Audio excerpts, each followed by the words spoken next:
Hoy hablaremos en primer lugar de la obra de Aristóteles titulada La Poética. Esta es una de las obras más importantes de la antigüedad, sobre todo para entender y comprender aquella literatura concentrada en las tragedias, en la Ilíada, en la Odisea, y reconocer indudablemente que Aristóteles es uno de los primeros críticos literarios o aquellos primeros hombres que han intentado elaborar una teoría literaria para entender mejor cómo es que están compuestas estas obras y también poder ilustrar a los estudiantes de aquellos tiempos para que acercándose a este tipo de literatura comprendieran también en realidad cuáles eran los elementos más importantes o dónde se podían descubrir aquellas características que impactaran más a los asistentes a un drama o también a los lectores de una épica.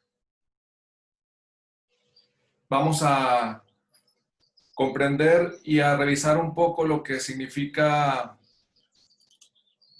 esta obra y la importancia que tiene.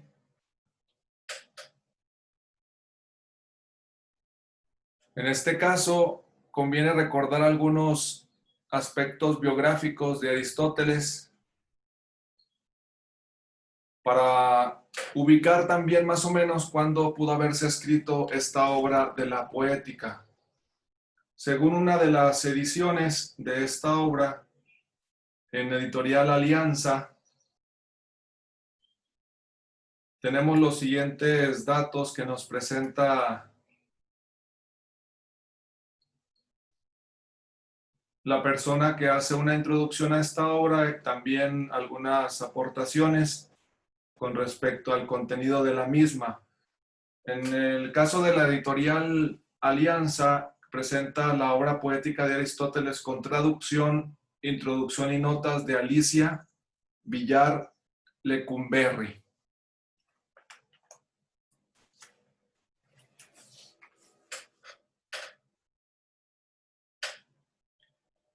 Dice Alicia en esta introducción que Aristóteles nació en Estagira el 384 a.C. y murió en Calcis en el 322. Hijo de un médico, a los 17 años abandonó Macedonia y se trasladó a Atenas, donde entró a formar parte de la Academia de Platón. 43 años mayor que él, y permaneció allí como estudiante 2 décadas. Abandonó Atenas decepcionado al no poder hacerse cargo de la Academia Platónica como sucesor de Platón y decide irse a Asos para fundar un centro de enseñanza e investigación. En el 343, Filipo de Macedonia le pide que se haga cargo de la educación de su hijo, Alejandro. Así que se incorporó a la corte de Pela como instructor del joven de 13 años, precisamente Alejandro. En el año 335, tras haber muerto Filipo y ascender al poder Alejandro, conocido también como Alejandro Magno, Aristóteles regresa a Atenas, donde fundó el Liceo, una escuela en la que enseñaba paseando. Por eso a esta escuela se le conoce como escuela peripatética. Enseñar paseando, enseñar caminando, que se convirtió en un centro de investigación, donde filósofos y científicos investigaban bajo la tutela de Aristóteles. La mayoría de sus obras proceden de esta época. En el 323, cuando la muerte sorprendió a Alejandro a los 33 años, Aristóteles se vio obligado a abandonar Atenas temiendo por su vida.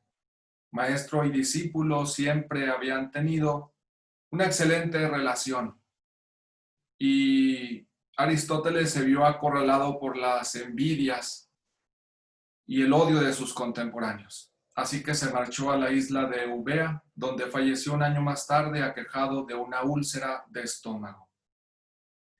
En relación con las obras de Aristóteles, indudablemente que es conocido más por su aportación a la filosofía. De este autor se conservan 35 obras aproximadamente, Eudemo y Protéptico. Está Organon, donde recoge obras de lógica, las categorías de la interpretación, analíticos, los tópicos, refutaciones de los sofismas.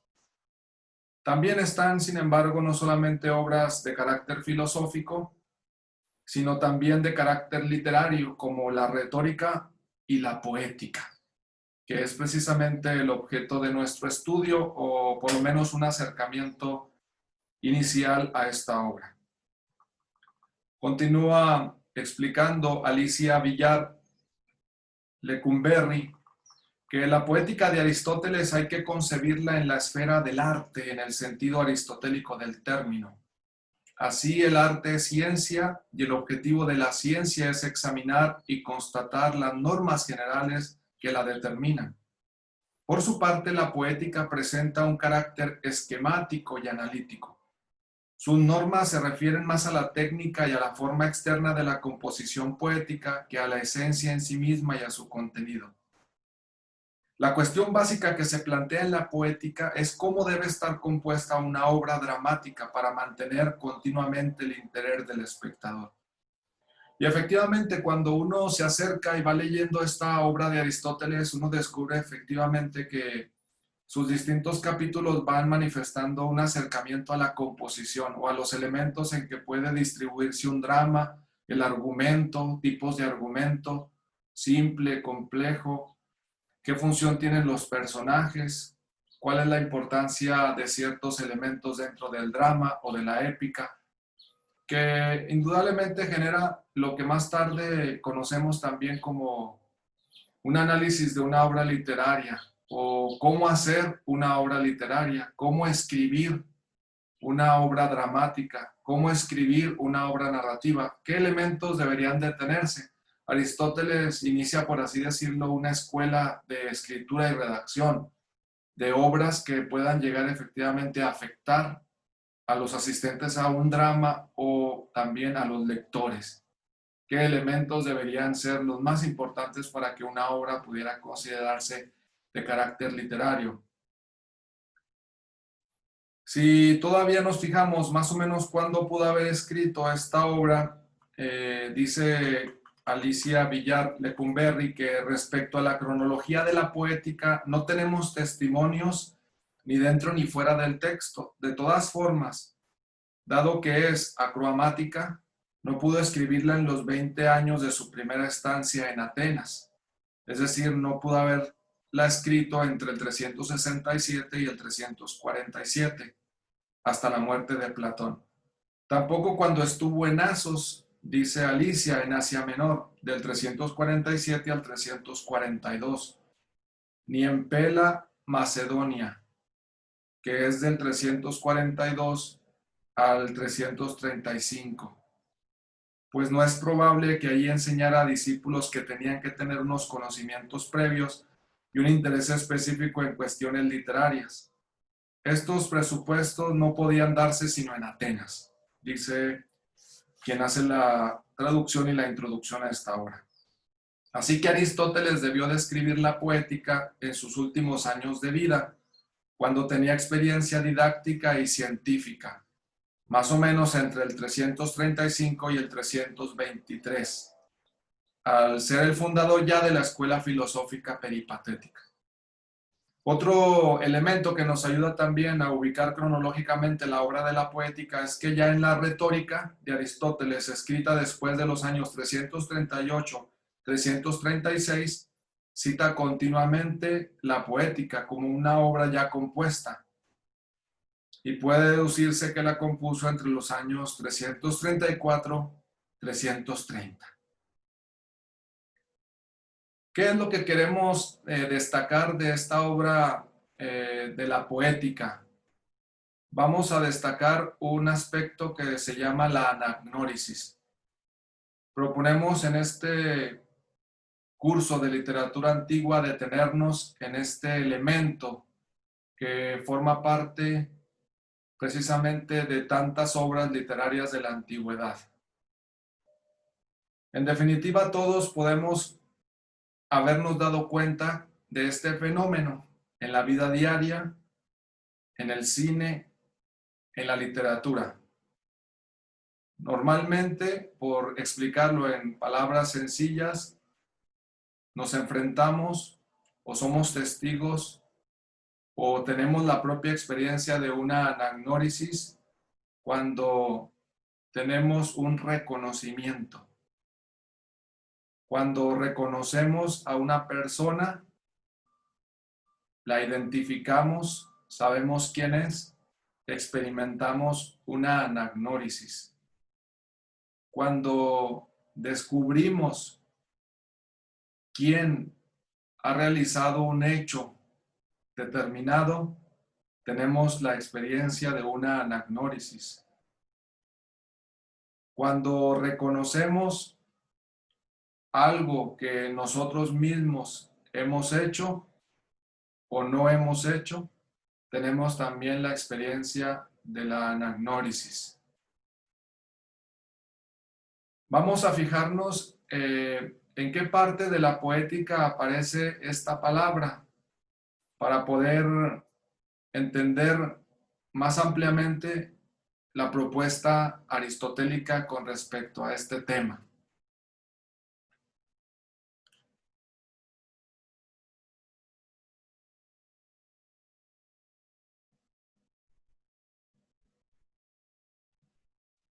En el capítulo 10 de su obra poética, dice así Aristóteles: eisi de ton miton hoimen aploi, hoide peplegmenoi, caigar har praxeis, hon mimeseis, hoimitoi eisin, hiparchusin eutis usai toyautai. Lego de Japlen menpraxin, ges ginomenes hosper oristai, sinejus caimias aneu peripeteias e anagnorismu e metabasis ginetai. Peplegmene destin ges meta anagnorismu e peripeteias e amphoin e metabasis estin. En este párrafo de la poética de Aristóteles aparece la palabra anagnorismu, que está subrayada con color amarillo, o en el siguiente renglón, meta-anagnorismu.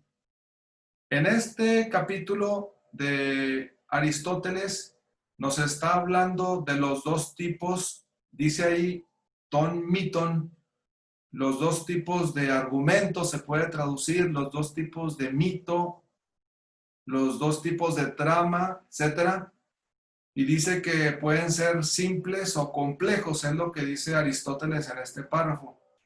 Él entiende por simple cuando para que se dé un cambio de fortuna o una persona pase de una situación mejor a peor o de peor a mejor, no se necesita, dice Aristóteles, que suceda ni una peripecia ni una anagnórisis. En cambio, cuando el mito o el argumento es complejo, dice Aristóteles que se requiere que suceda ya sea una peripecia o una anagnórisis, o ambas, dice también el filósofo, o ambas, peripecia y anagnórisis. En el caso que nos interesa, si nos situamos en anagnórisis, entonces tenemos que entender que en un mito o en un argumento complejo, para que se dé el cambio de fortuna de estar mejor a peor, necesitamos que se dé un reconocimiento.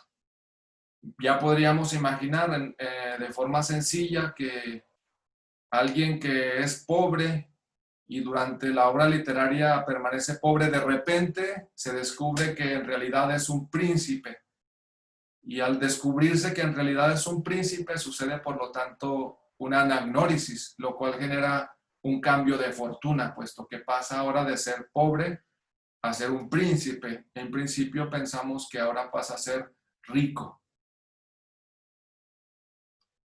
En este caso también sucede una peripecia si pensamos solo que vamos a estar insistiendo mucho más en el reconocimiento, pero en este caso también el que era pobre pues ahora es rico, y seguramente pudiéramos pensar que no sucede esto solo porque se reconoce que él es un príncipe, sino podemos pensar en que experimenta algún cambio de situación. Ahorita explicaremos un poco más en qué consiste esta peripecia según Aristóteles.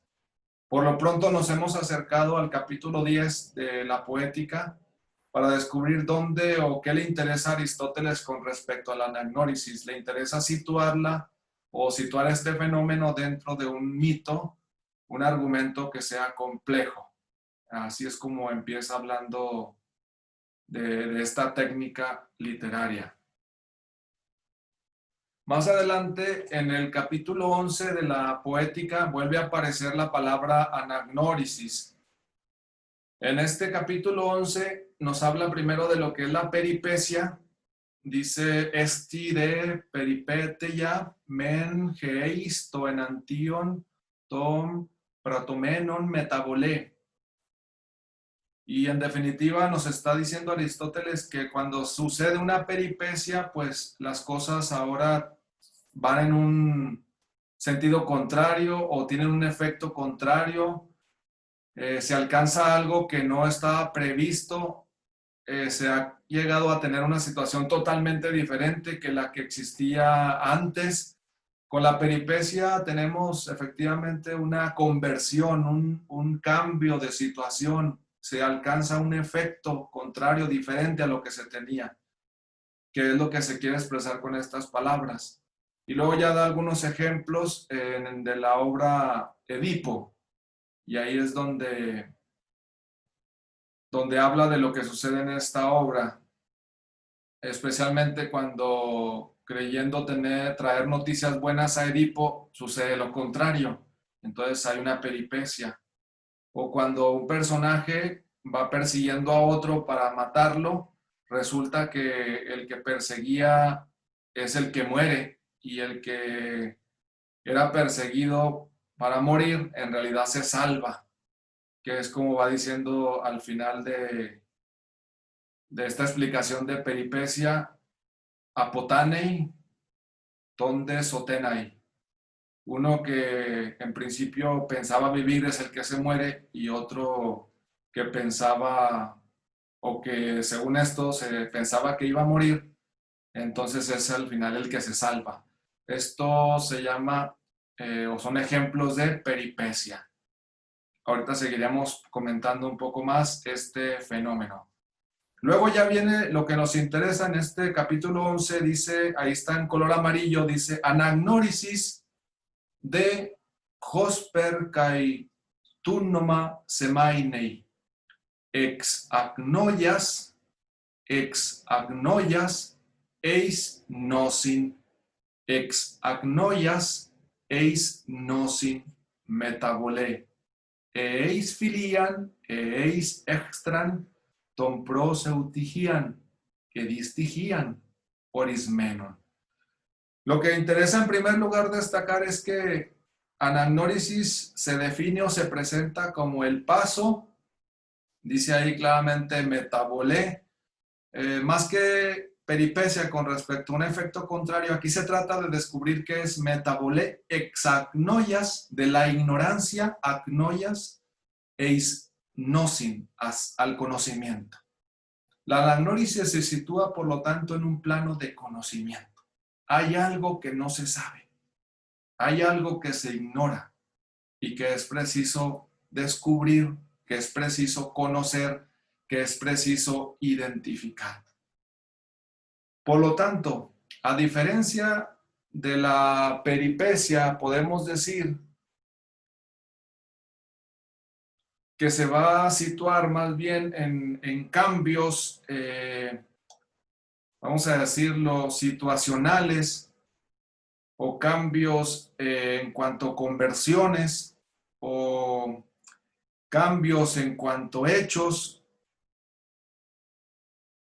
La anagnórisis se va a situar en cambios, conversiones, hechos de conocimiento.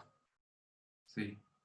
Por ejemplo, si tenemos extraviada una llave, con anagnórisis necesitaríamos encontrar no solo la llave, sino saber que esa es la llave que estábamos buscando. No basta encontrarla, vamos a decirlo que tendríamos una peripecia, una llave perdida, una llave encontrada, sino además una anagnórisis, una llave perdida, una llave además de encontrada, identificada, o porque fue identificada es encontrada. En este caso podríamos decir que es fundamental la anagnórisis para que encontremos, o necesitamos que alguien sea capaz de identificar esa llave para que realmente sea la llave que se está buscando. Por si alguien encontrara la llave pero no la identifica, se tendría que tener un siguiente paso para que esa llave fuera identificada y entonces la llave encontrada fuera efectivamente la llave buscada. En el caso de las obras que nos presenta Aristóteles, entre el drama, la épica, pues hay muchas peripecias. Efectivamente hay muchas situaciones que terminan en lo contrario. Sobre todo quienes están vivos terminan muertos, quienes ven terminan ciegos, como en el caso de Edipo.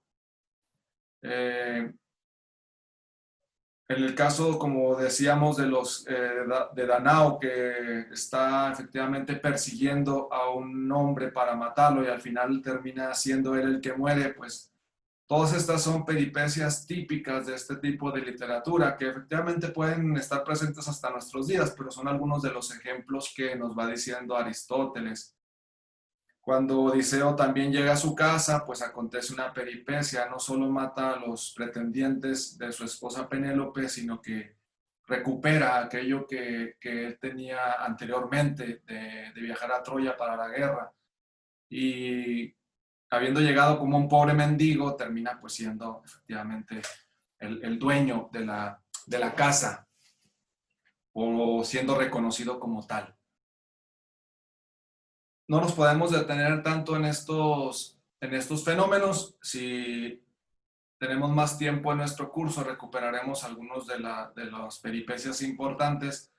Nos interesa, como decíamos, destacar mucho más el papel de la anagnórisis y ya descubrir si efectivamente también provoca una peripecia o vuelve a provocar un suspense que tengamos que esperar todavía para que haya una peripecia, o ya más bien no peripecia, sino una sorpresa que provoque el reconocimiento. Es decir, hay muchos factores que no solo tienen que ver con una peripecia.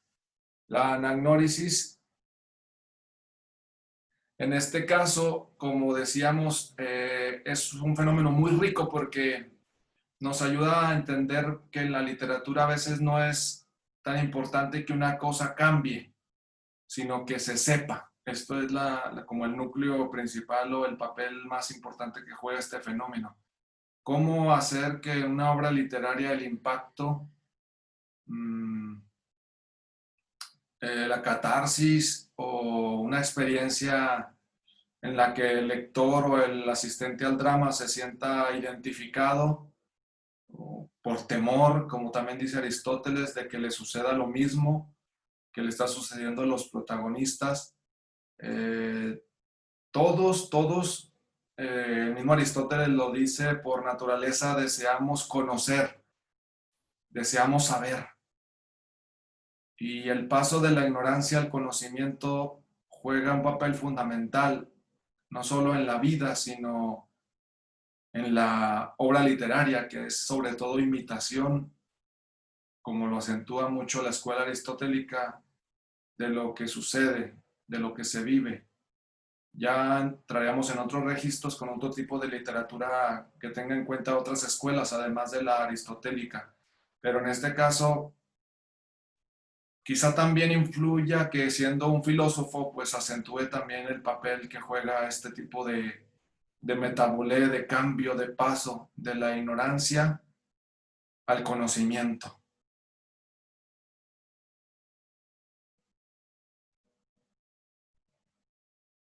Cuando explica Aristóteles los tipos de anagnórisis, no solo en el capítulo 11 nos va a presentar algunos tipos de anagnórisis o algunos efectos que tiene la anagnórisis, que acentúa ahí que ya si se reconoce algo o alguien provoca felicidad, infelicidad, o de qué manera se va a poder reconocer a alguien. Sin embargo, es hasta el capítulo 16 de la obra La Poética cuando ya empieza a hacer como una clasificación de tipos de anagnórisis. En el 11, como digo, ya se mencionan algunas formas de reconocimiento de personas o de objetos. Pero en este caso es a partir del capítulo 16 donde ella dice, tenemos anagnórisis que se pueden realizar con signos. En este caso, signos, ¿a qué está haciendo referencia? Se trata de que para que suceda un reconocimiento o una anagnórisis, los personajes tengan signos congénitos, es decir, que tengan desde el nacimiento algunos elementos que les permitan ser reconocidos. Nació con esto, es fulano de tal, es fulana de tal, que un signo ya desde el nacimiento nos permita identificar a alguien. Luego pasa, Aristóteles dice que se puede reconocer también a alguien por signos adquiridos. Signos adquiridos. En este caso, enumera tres ejemplos Aristóteles de signos adquiridos: las cicatrices, los collares y una canastilla. Podemos acercarnos al texto de la Poética para poder leer también esta parte. Sin embargo, creo que es entendible lo que estamos diciendo. Un signo adquirido a lo largo de la vida por una situación, por otra, pues termina siendo una cicatriz y que al final de cuentas puede permitir la identificación de una persona. Collares, y podemos aquí meter mucho más elementos, llamémosle todo tipo de accesorios que una persona puede llevar en su cuerpo, en una bolsa o en algo que lo acompañe mientras camina, mientras viaja, etc. O objetos finalmente que alguien conserve, objetos que estuvieron relacionados con una persona que pueda decir, a veces no tanto identificar a la persona, cuanto también identificar más bien el objeto, reconocer, aunque Aristóteles va a acentuar mucho más el reconocimiento de las personas, también dentro de la literatura es importante también reconocer objetos, que sea, por ejemplo, la canastilla de, la bolsa de, el sombrero de, y que esto pueda jugar efectivamente un papel fundamental para el desarrollo de la obra poética. Vamos a leer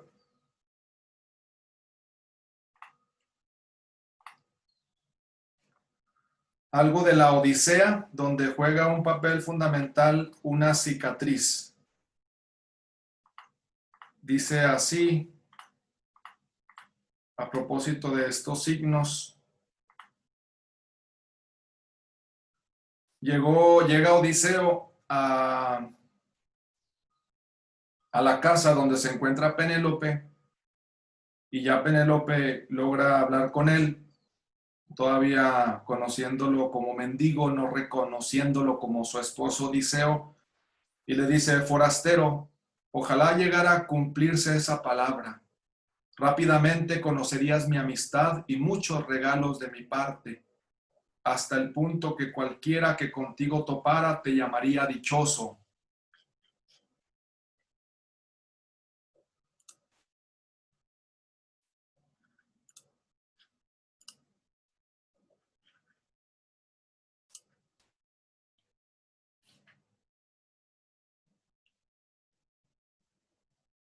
Pero mis pensamientos son, y así sucederá precisamente, que ni Odiseo volverá ya a casa, ni tú lograrás conseguir una escolta, puesto que no hay en la casa jefes como era Odiseo entre los hombres.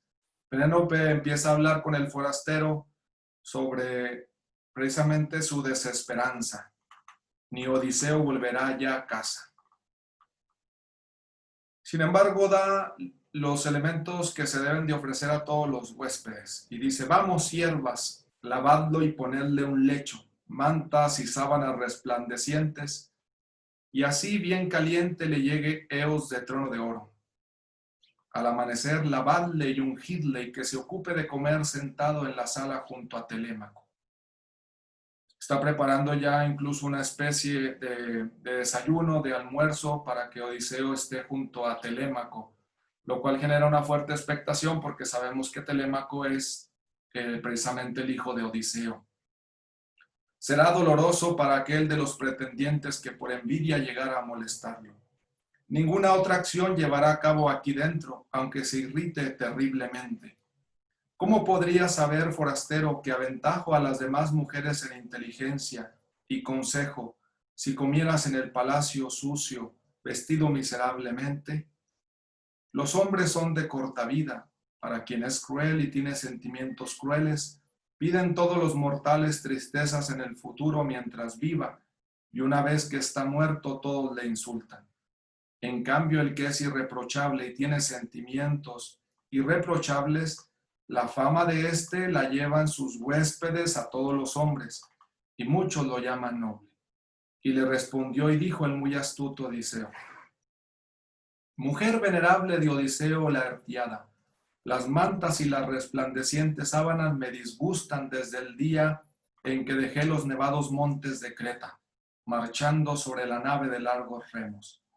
Me voy a acostar como antes, cuando dormía noches insomnes, pues ya he descansado muchas noches en lecho miserable, aguardando a Eos de hermoso trono.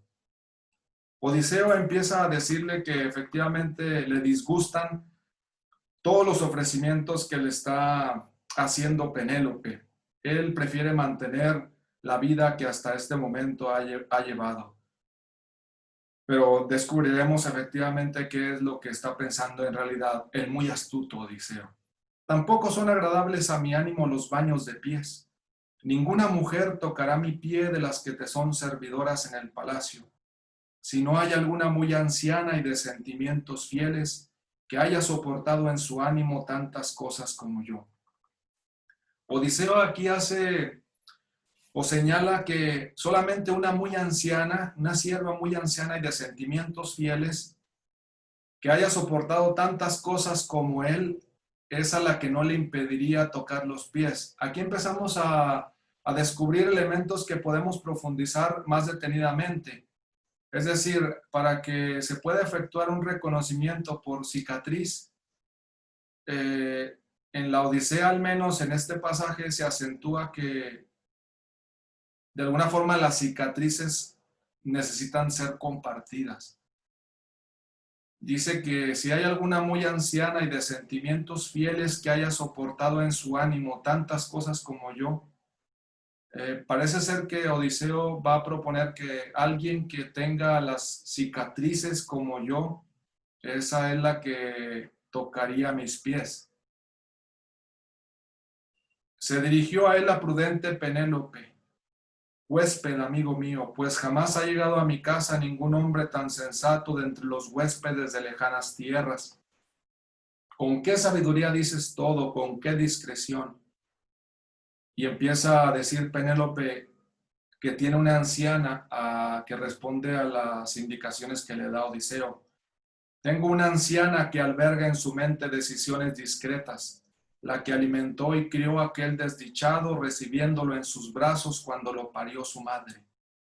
Tiene una anciana que recibió en brazos a Odiseo. Alimentó y crió a Odiseo también. Ha acompañado a Odiseo, por lo tanto, toda su vida. Esta te lavará los pies, aunque está muy débil. Con que vamos, levántate enseguida, prudente Euriclea, y lava al compañero en edad de tu soberano. Siguiente indicación de lo que sucede en esta escena: el compañero o el forastero tiene la misma edad que Odiseo, de acuerdo a Penélope. De alguna forma, Euriclea está llamada a lavar los pies de uno semejante de uno de la misma edad que su soberano, que Odiseo. También estarán así los pies y manos de Odiseo, dice Penélope, pues los mortales envejecen enseguida en medio de la desgracia. Envejecen enseguida en medio de la desgracia. Una sierva muy anciana, un forastero con pies y manos envejecidos por la desgracia. Siguiente elemento en el que se puede notar una coparticipación, una especie de compasión, una especie de comunión entre Odiseo y la anciana Euriclea. Así dijo, la anciana se ocultaba con las manos el rostro y derramaba calientes lágrimas. Y dijo lastimera palabra: ay, hijo mío, que no tenga yo remedios para ti. Con tener el ánimo temeroso de los dioses, Zeus lo ha odiado más que a los demás hombres, que jamás mortal alguno quemó tantos pingües muslos para Zeus, el que se alegra con el rayo, ni excelentes hecatombes como tú le has ofrecido con la súplica de poder llegar a una ancianidad feliz y poder alimentar a un hijo ilustre. En cambio, solo a ti lo ha privado del brillante día del regreso.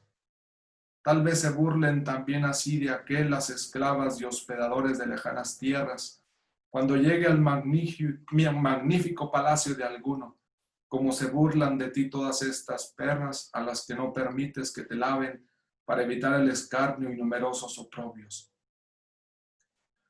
Nos damos cuenta que la anciana ha percibido que ninguna de las siervas podía lavar a Odiseo, o quizá también él mismo, por eso no quiso que ninguna de las más jóvenes le lavara los pies, porque recibiría escarnio y numerosos oprobios.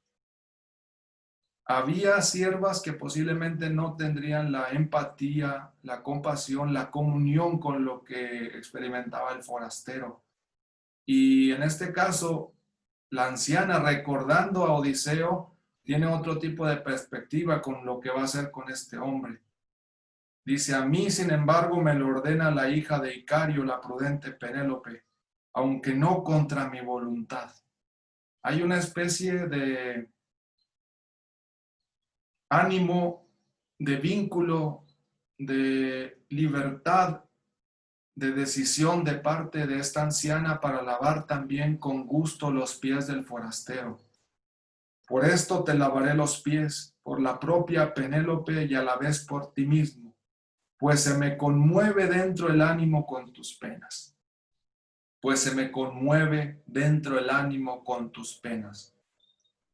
Pero vamos, atiende ahora una palabra que voy a decir. Muchos forasteros infortunados han venido aquí, pero creo que jamás he visto a ninguno tan parecido a Odiseo en el cuerpo, voz y pies como tú. Jamás he visto a ninguno tan parecido a Odiseo en el cuerpo, voz y pies como tú. La anciana está de alguna manera reconociendo, casi reconociendo al forastero, casi identificándolo como Odiseo. Y le respondió y dijo el muy astuto Odiseo: anciana, así dicen cuanto nos han visto con tus ojos, que somos parecidos el uno al otro, como tú misma dices dándote cuenta. Odiseo baja un poco los decibeles en esta escena para decir que eso ya ha sucedido muchas veces. Somos parecidos el uno al otro. No has dicho nada nuevo. No está sucediendo nada nuevo, anciana. Así dijo. La anciana tomó un caldero reluciente y le lavaba los pies. Echó mucha agua fría y sobre ella derramó caliente. Entonces Odiseo se sentó junto al hogar y se volvió rápidamente hacia la oscuridad, pues sospechó enseguida que ésta, al cogerlo, podría reconocer la cicatriz. Odiseo se da cuenta que está a punto de ser reconocido. Ha derramado ya agua fría, agua caliente para lavarle los pies, pero Odiseo se vuelve hacia la oscuridad, porque al cogerlo la anciana podría reconocer la cicatriz. Y entonces sus planes se harían manifiestos. La anciana se acercó a su soberano y lo lavaba. La tensión estaba a su máximo nivel. Y enseguida reconoció la cicatriz que en otro tiempo le hiciera un jabalí con su blanco colmillo, cuando fue al Parnaso en compañía de Autólico y sus hijos. El padre ilustre de su madre, que sobresalía entre los hombres por el hurto y el juramento, y enseguida reconoció la cicatriz. Todos estos pasos se han recorrido desde las palabras de Penélope, pasando por la compasión y los mismos sentimientos de la anciana hacia el forastero, hasta el tocar, el sentir, el descubrir con las propias manos y no solo con la vista la cicatriz, porque la cicatriz se reconoce tocándola. La cicatriz efectivamente se reconoce repasándola. Y quizá la cicatriz, con su fuerza física, con su fuerza cognitiva, hizo precisamente que la anciana trajera a su memoria, o incluso el mismo Odiseo, aquel terrible suceso en el que efectivamente un jabalí con el blanco colmillo le dejó grabada para siempre esa cicatriz.